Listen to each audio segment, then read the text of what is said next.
तुझी दिन रात झरे जणू घन हा सुखाचा सांग सावरू तोल कसा मी वेड्या मनाचा सुख दुःखाच्या वाटेवरती होऊन राहू सोबती तू तिथे अनुरागाच्या वळणावर दे विश्वासाची सावली तू तिथे तू तिथे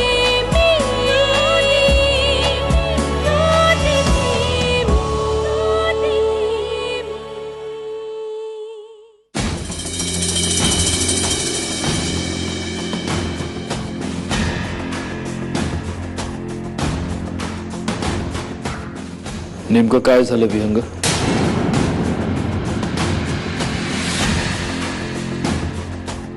काल रात्री हायवेने कोल्हापूरला येत होतो.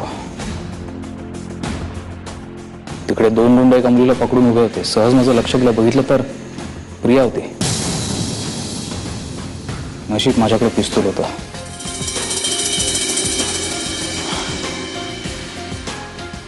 या मुलीच्या मनात नेमकं काय चाललंय मला काहीच कळत नाहीये.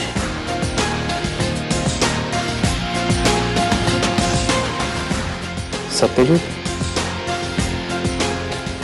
तुझ्या रूमकडे बघून माझ्या काही गोष्टी लक्षात येत आहेत. प्रिया रात्री का बाहेर पडली असेल? अरे पण ही रूम तिनेच सजवली.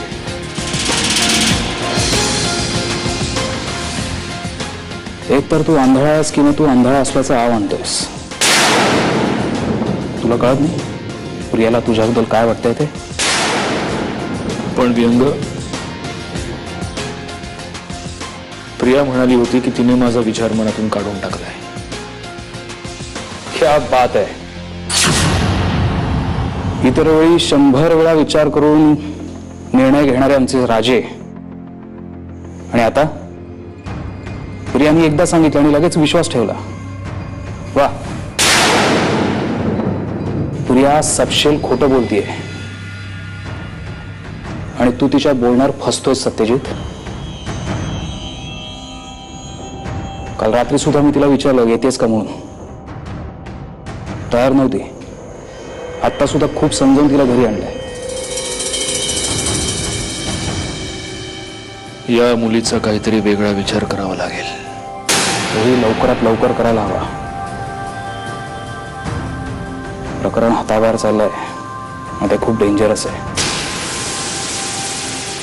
प्रिया तुझ्या प्रेमात वेडी झाली आहे.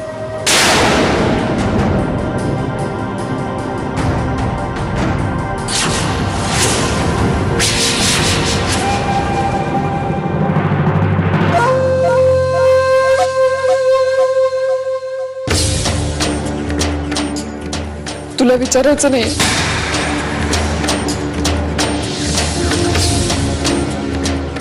आत्या, मला खरंच नव्हतं कळत मी काय करू, कुठे जाऊ, काय करू, काही सुचत नव्हतं. म्हणून मी घराबाहेर पडले आणि रस्त्यात 2 माणसं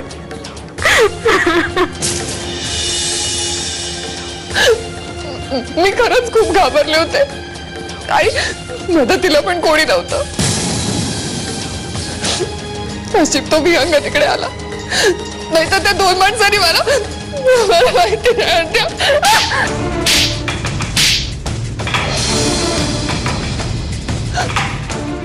बस थांबव तुझी समधी नाटकं. शेवटचं सांगून ठेवते, इथं तुझ्याबद्दल आम्हाला किती काय वाटतं त्याची तुला काळी मात्र परवा नाही ना. स्वतःचा ठरवायचं आणि निघून जायचं. अगं कुठे जाणार होतीस तू?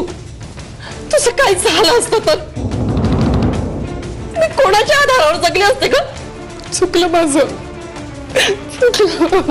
चुकलं असं बोलून भागतो वय.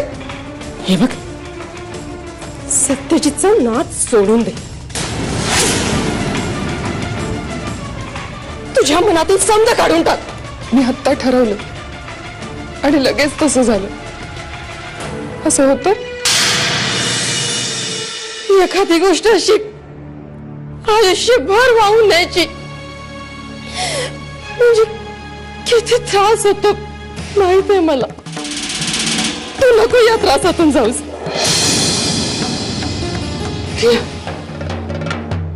माझं ऐक, हे बघ, हे समज मनातून काढून टाक. अगं सत्यजित नाही आता तुझं मना. त्यानं आईला शब्द दिलाय, तो त्याचा शब्द नाही मोडणार. ये बघ, ऐक माझं, माझ्यासाठी तरी.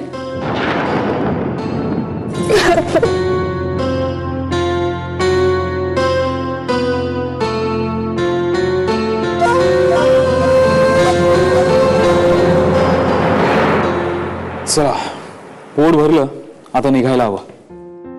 वहिनी, अप्रतिम स्वयंपाक झाला होता. सत्यजित, बस आता तू आयुष्यभर सुखी राहणार आहेस.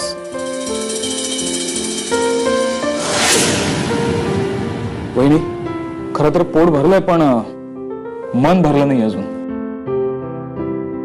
अरे मग बस ना. नाही काकू, खरं तर जाण्याची इच्छा नाहीये पण जायला हवं. असं वाटतंय की इथेच पथरी टाकावी. अरे मग थांब, संध्याकाळी जा निवांत.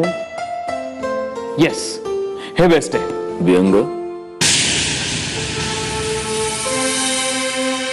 पण तसं करता येणार नाही काकू. पण आता मनात आलंय ना तुझ्या. काम खूप काम आहेत काकू. आता तुम्ही मालक कंपनीचे, आता एक दिवस तुम्ही आराम केला तर तुम्हाला कोण काय विचारणार आहे. मालक आमचं हे ते आमचं कुठे ऐकतात. आता बघा ना, म्हणजे काम करून करून माझी काय हालत झाली बघा. पण आमचे मालक ऐकतील तर शपथ. मी सांगू का तुमच्या मालकांना. आई, त्याला जाऊ दे, कामं रखडतील तिथे. हो, तेच तर म्हणतोय मी. लगेच जायला हवं, कारण उशीर होईल. मीटिंग संपवलं की संध्याकाळच्या संध्याकाळी मला पुण्याला जाता येईल. हा काकू, तुम्ही उगाच चौगाच आग्रह करताय, मला जायला हवं. मी येतो. थांब विहंग.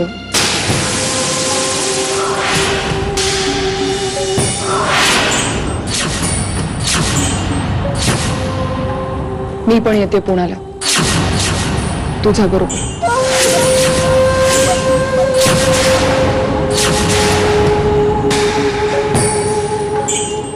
प्रिया, अगं तू कुठे चाललीस? नको अडवूस मला. मी बॅग घेऊन येते. अगं प्रिया, पण काही दिवसात मीच परत कोल्हापूरला येणार आहे आणि तोही कायमचा. मग तू तिथे येऊन काय करणार? अच्छा, म्हणजे तुझी इच्छा. Priya,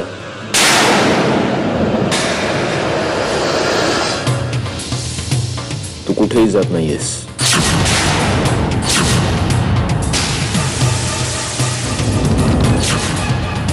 that is final. व्यंग, तू निघ आता. Okay, bye.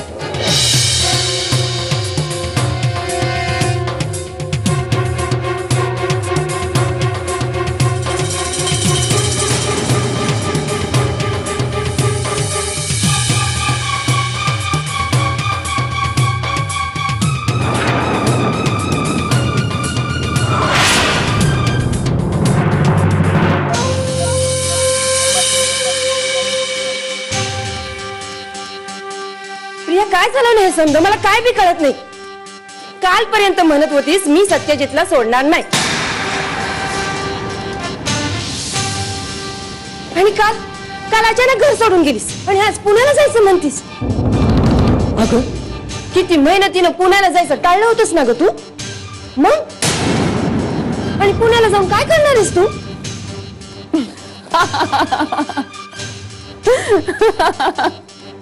आत्या, तुला काहीच कसं कळत नाही. तुला ना येड लागले. आत्या, विचार कर. नीट विचार कर. मी फक्त पुण्याला जायचं म्हणाले आणि बॅग भरायची तयारी केली तर सत्यजितने अडवलं मला.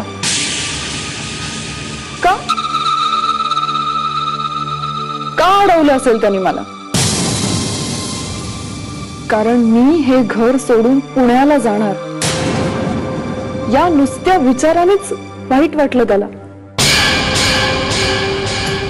याचा अर्थ कळतोय का तुला? याचा अर्थ सत्यजित माझ्यावर प्रेम करतो, खूप प्रेम करतो.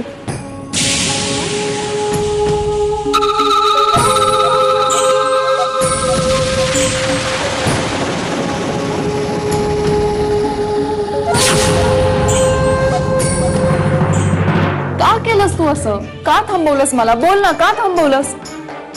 उत्तर हे आहे की मी तुला वाऱ्यावर सोडू शकत नाही, कारण तू माझी जबाबदारी आहेस.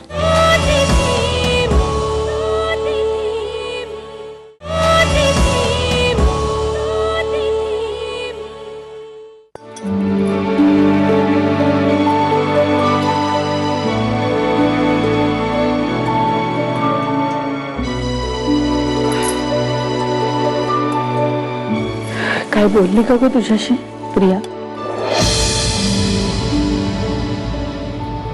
नाही आई. काय या मुलीच्या मनात आहे काही कळत नाही. मोकळेपणाने बोलत सुद्धा नाही. कदाचित मीच कमी पडले असेल तिला समजून घ्यायला, म्हणून थेट बोलली नसेल माझ्याशी. आई, प्रियाच्या मनात काय चाललंय हे फक्त तिलाच माहितीये. पण एवढं मात्र नक्की आपल्याला ते कळत नाहीये. पण मग आपण समजायचं तरी काय? एक तर रात्रभर ही मुलगी घराच्या बाहेर राहते, सकाळी येते ती अशी. काय काय समजायचं? आणि एक तरुण मुलगी घरी न सांगता रात्रभर घराच्या बाहेर राहते हे चांगलं? मंजिरी, तू तरी तिला विचारायला हवं होतंस का? तुझ्याशी तरी मोकळेपणाने बोलली असती ती. नाही आई, मी विचारलं तिला, पण तिने टाळलं. काही झालं असतं म्हणजे लोकांनी मलाच बोल लावला असता. आई, तुम्ही नका काळजी करू, मी बोलते तिच्याशी. नको, मीच विचारते तिला. तू तिला बोलवायला पाठव कोणाला तरी. ठीक आहे.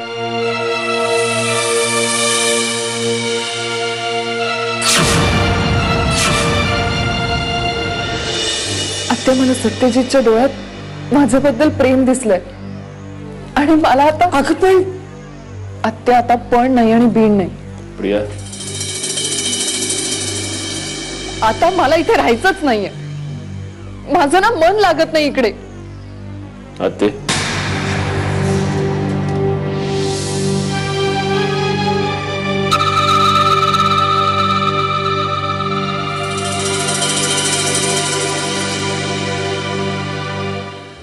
हे बघ प्रिया,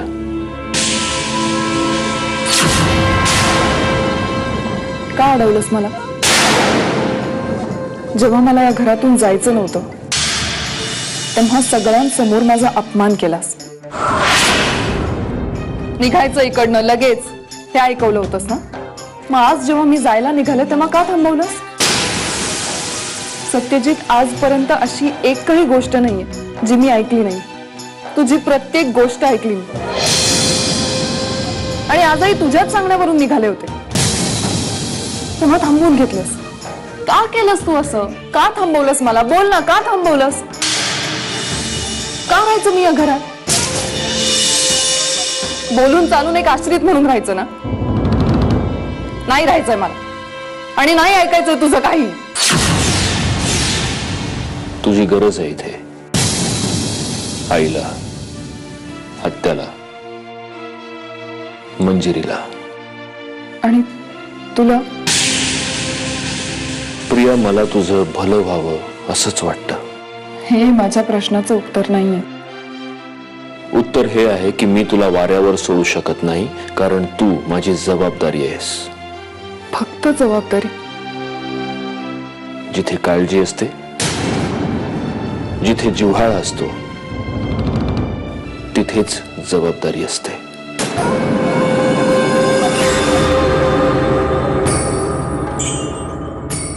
मी तुला वाऱ्यावर सोडू शकत नाही, कारण तू माझी जबाबदारी आहेस.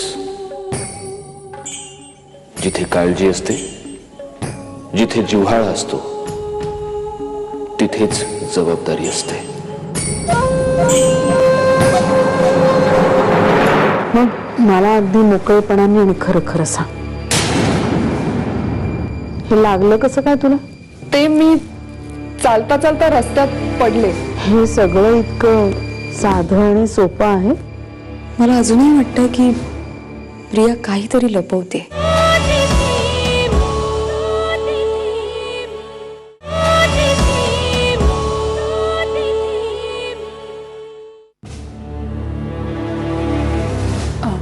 तू बोलवलंस मावशी?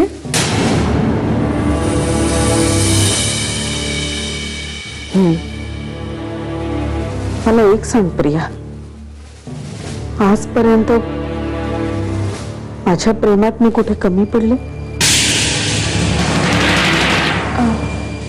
असं का बोलतेस? मग मला अगदी मोकळेपणाने आणि खरं खरं सांग, काय? आज सकाळी आपल्या घरात जे झालं त्याचं काय? त्या सगळ्यामध्ये अजूनही मला एका प्रश्नाचं उत्तर मिळालं नाहीये प्रिया. ते उत्तर मला तुझ्याकडून हवं. काय? रात्रभर तू कुठे होतीस? रात्री मी इथेच. इथे? पण मग वंश काही वेगळंच सांगत होत्या. खरं सांगू का मावशी, मला ना रात्री झोप येत नव्हती, म्हणून मी पाय मोकळे करायला बाहेर पडले. परत आले तेव्हा आत्या ऑलरेडी झोपली होती. मला पुन्हा रात्रभर इतकं अस्वस्थ होत होतं आणि झोप येत नव्हती ना, म्हणून मी पहाटे पुन्हा बाहेर पडले. आणि मग हे लागलं कसं काय तुला? ते मी चालता चालता रस्त्यात पडले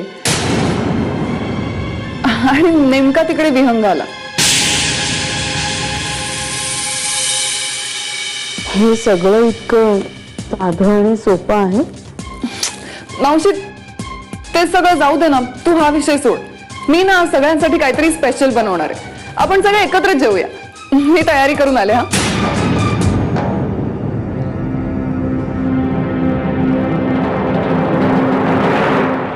प्रियाच्या लग्नाचं लवकरात लवकर बघायला हवं. पण का कोण जाणे, मला अजूनही वाटतं की प्रिया काहीतरी लपवते.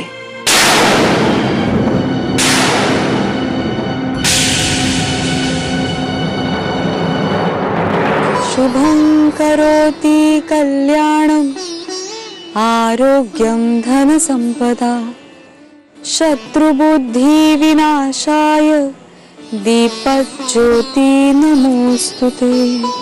ओम शांति शांति.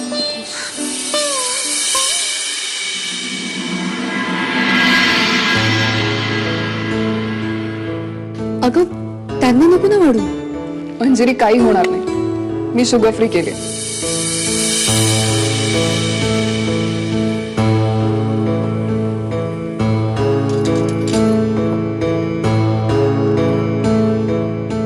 बस बस बस. अगं प्लीज थोडीशी घे ना. अगं नाही, खूप झाली. काय आज फार खुश दिसतायत बाईसाहेब. याआधी कधी एवढं खुश बघितलं नव्हतं तुला प्रिया. काय आज काय विशेष? काय विशेष तर आहेच. आज छान वाटतंय मला. अगं पण का ते तरी सांग, आम्हालाही छान वाटेल. सत्यजित आज पहिल्यांदा म्हणालाय,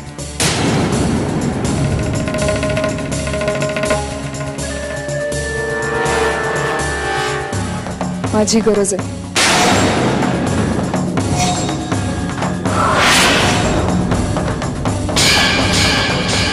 या घराला, घरातल्या सगळ्यांना मी इथे राहावं असं त्याला मनापासनं वाटतंय. आणि इकडनं कुठेही जायचं नाही असं सांगितलंय त्याने मला.